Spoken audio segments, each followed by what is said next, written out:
ATN TV ન્યૂઝમાં આપનું સ્વાગત છે। હિંમતનગર જૂના બજારના વેપારીઓ ટ્રાફિક સમસ્યાથી પરેશાન। વન વે અને ફોર વ્હીલર પર પ્રતિબંધની માંગ। હિંમતનગર 15 ઓક્ટોબર 2025 હિંમતનગર જૂના બજાર વિસ્તારમાં સતત વધી રહેલા ટ્રાફિક સમસ્યાને લઈ સ્થાનિક વેપારીઓમાં ભારે અસંતોષ જોવા મળ્યો છે। દિવાળી જેવા મોટા તહેવારો નજીક આવતા બજારમાં જનસંખ્યાનું ભારણ વધી જાય છે અને ટ્રાફિક જામનો ગંભીર પ્રશ્ન ઊભો થાય છે। આ સ્થિતિમાં સ્થાનિક વેપારીઓએ નગરપાલિકાને યોગ્ય પગલાં લેવા માટે अपील करी है। वेपारीओ मुख्य मांगणी है कि जूना बजार विस्तार में वन वे ट्राफिक सिस्टम अमल में लाववामां आवे। दिवाळीना दिवसों में फोर व्हीलर वाहनों प्रवेश पर प्रतिबंध मूकवामां आवे जेथी ट्राफिक सरलताथी नियंत्रित थई शके। पर्याप्त पोलीस बंदोबस्त और ट्राफिक नियंत्रण माटे खास योजना करवामां आवे।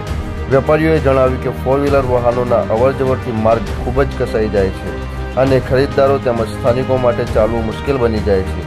खास करीने तहेवार आवे आ समस्यानुं गंभीर स्वरूप धारण करे छे। तेओए आशा व्यक्त करी छे कि नगरपालिका अने ट्राफिक विभाग आ प्रश्नने गंभीरतापूर्वक लेशे अने तात्कालिक वाजबी पगलां लई वाहन व्यवहार सरल बनावशे। Bureau report ATN TV news Sabarkantha.